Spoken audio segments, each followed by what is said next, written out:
음, 그 스트레스라는 게 제일 무섭습니다. 스트레스로 인하여서 모든 이제 암의 원인이 스트레스입니다.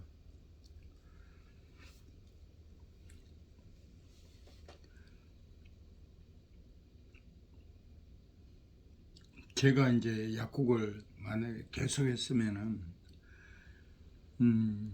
참 그 간이 자꾸 작아져서 암에 걸려서 있었을 것 같아요. 왜냐하면 우리가 깜짝 놀라면 간이 콩알만해진다 하잖아요.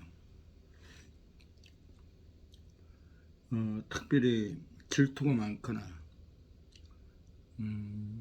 누구를 미워하거나 이런 사람은 굉장히 위험합니다.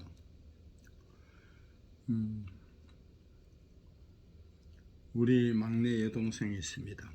막내 여동생은 아버지 얼굴도 모릅니다. 근데 시집을 갔는데 진짜 그 지금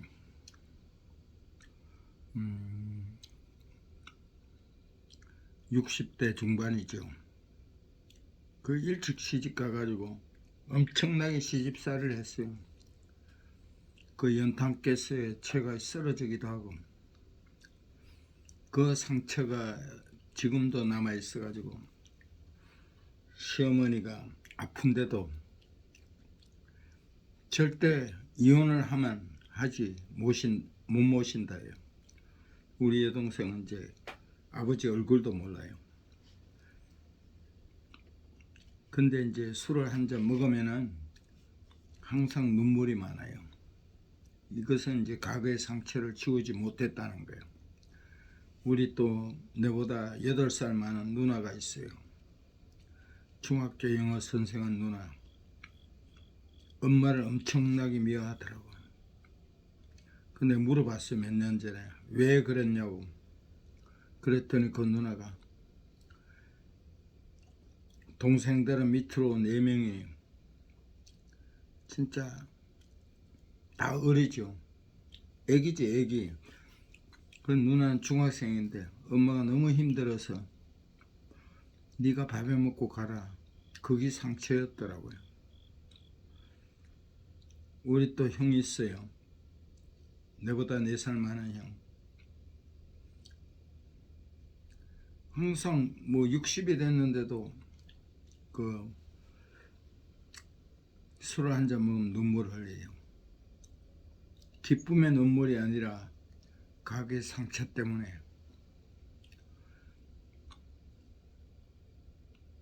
저는 가난의 고통도 있었고 우리 형님에게 그 촛불 그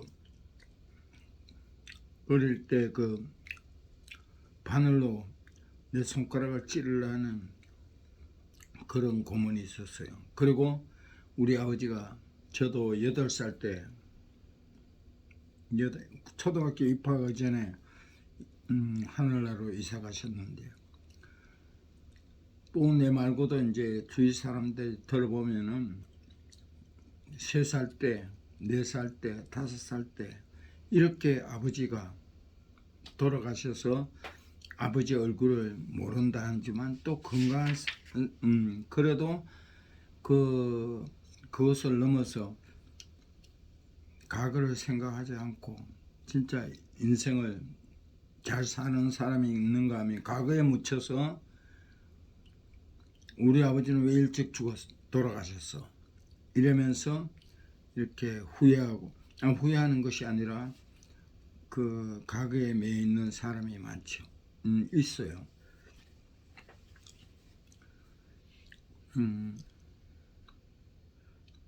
진짜 제가 약국을 계속했으면은 돈이 보이니까 따라갔으면 간이 타든가.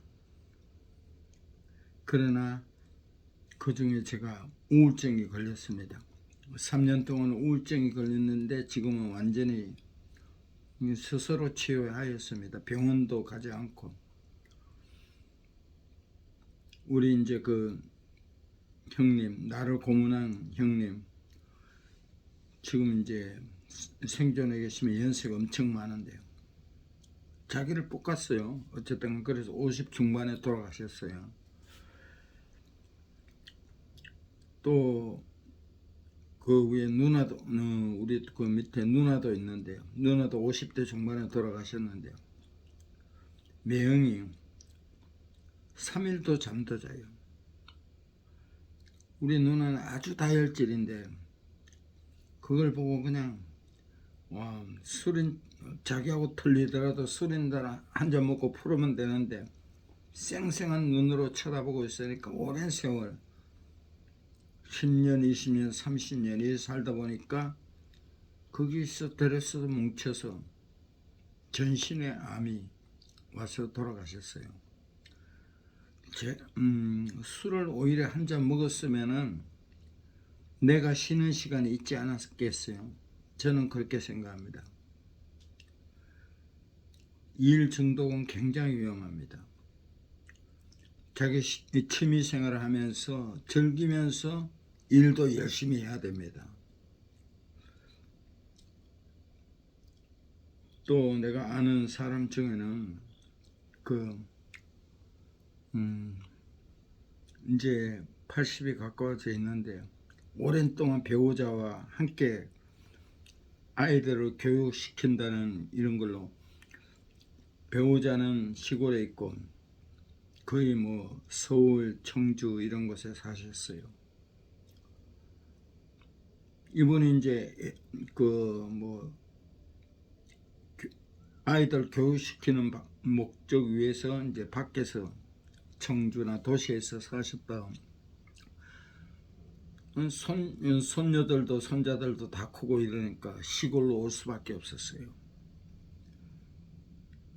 이분은 말을 하기도 좋아하는데 완전히 시골에서 일도 하고 배우자하고도 안 맞고 술도 먹을지도 모르고 풀을 길이 없어요. 오늘 연락이 왔어요. 완전히 키로수가 빠지고 이랬더니 뼈에 문제가 있는 것이 아니라 이분은 술도 안 먹고 음식도 가리고 철저한 분이에요. 지금 신문도 읽고. 근데 이제 전 많이 퍼진 간암이래요.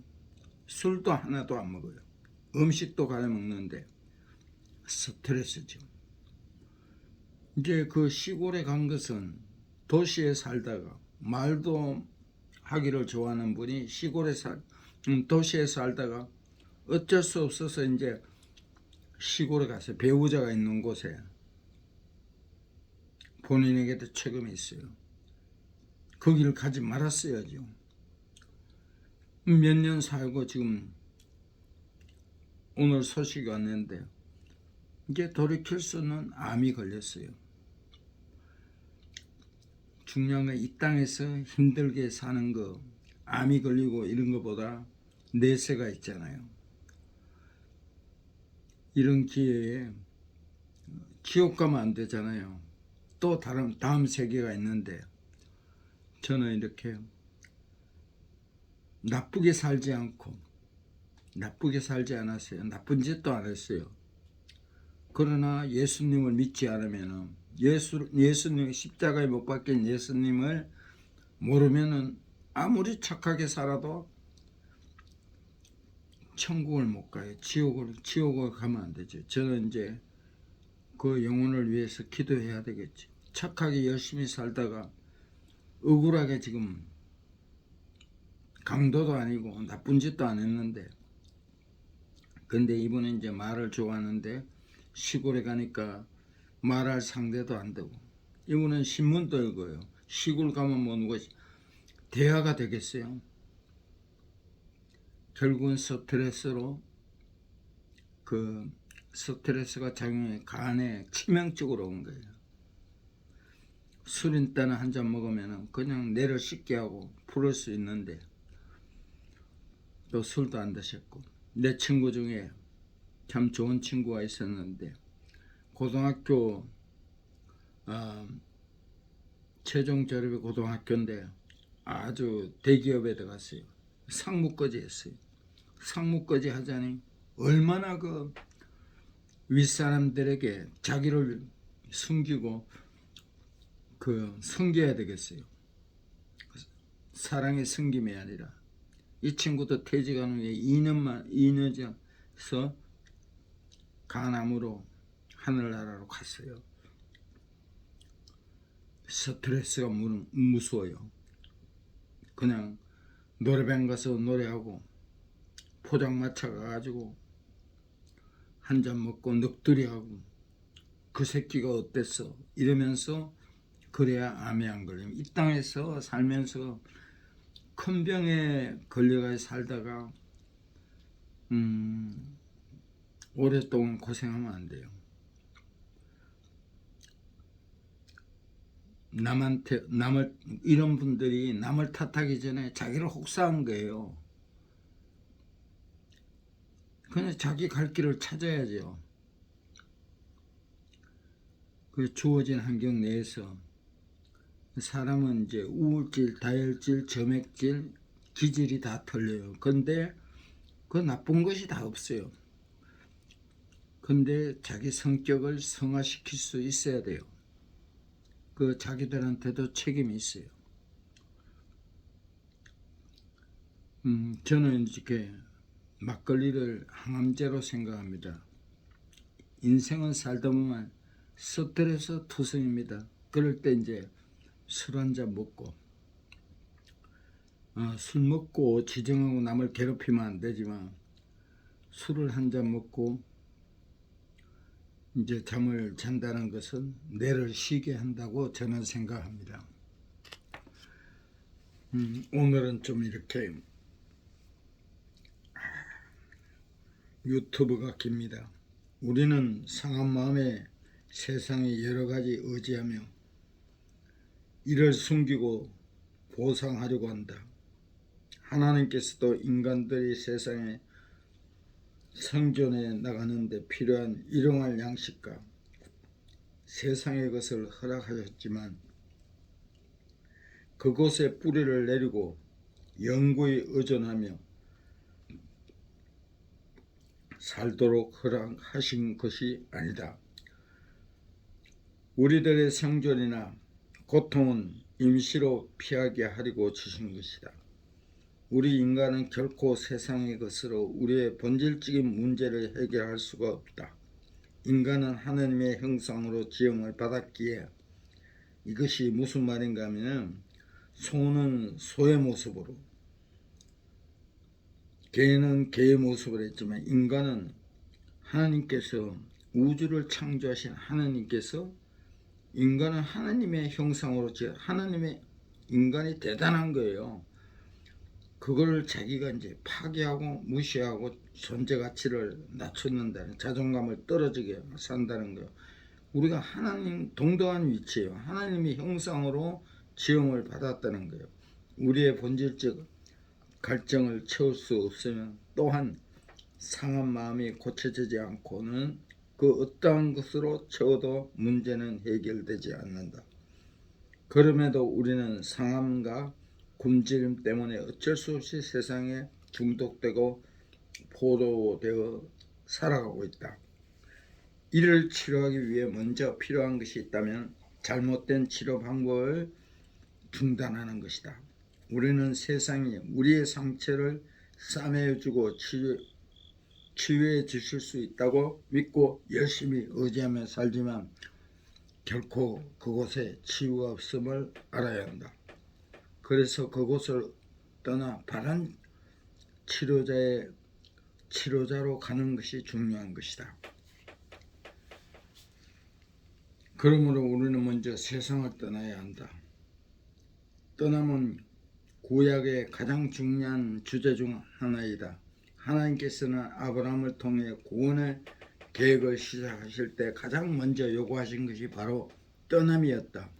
너는 내가 살고 있는 땅과 내가 난 곳과 내 아버지 집을 떠나서 내가 보여준 땅으로 가거라. 우리 자식에게도 자식을 낳았으면 20대가 넘으면 독립을 시켜줘야 돼요. 계속 결혼했는데 헬리콥터 엄마가 되면 안 됩니다. 떠나지 않고는 구원과 치유가 없다. 잘못된 치료 방법을 계속하면 새 치료가 효력 있기를 기대할 수 없는 것이다. 물론 떠나는 사실이 모든 세상을 떠나 산속으로 들어가거나 현대의학을 의지하지 말고 기도원에 가서 기도만 하라는 뜻은 결코는 아니다. 근본적인 우리의 태도와 영의 상태에 관한 말씀이다. 아브라함이 떠나야 할 것은 그가 의지하고 종살이하며 살고 있던 땅, 난 곳 아버지의 집이라고 말씀하셨다. 살고 있는 땅은 세상의 모든 재물을 말한다. 우리가 우리의 상황을 숨쉬기 위해 하나님 대신 의지하고 살던 재물과 세상의 근거를 떠나야만 한다. 난 곳이란 내가 그동안 사랑하고 의지하는 사람을 의미한다.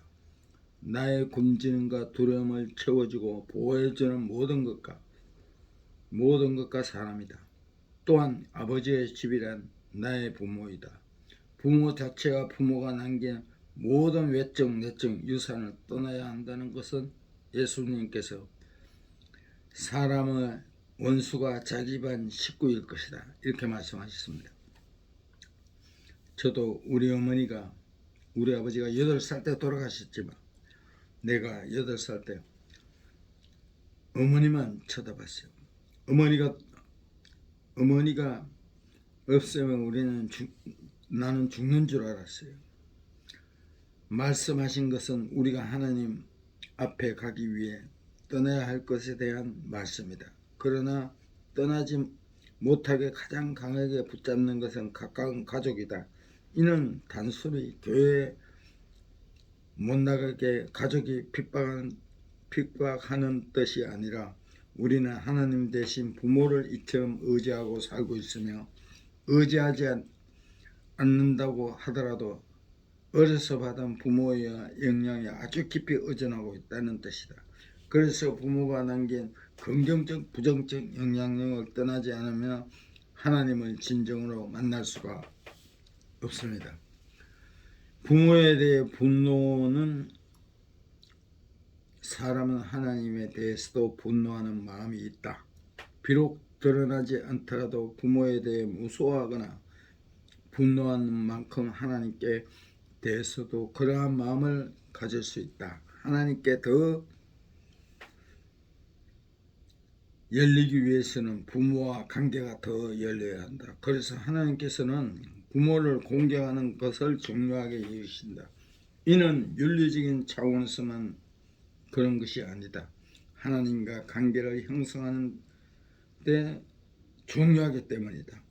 부모에 대한 태도는 곧 하나님에 대한 태도로 이어진다.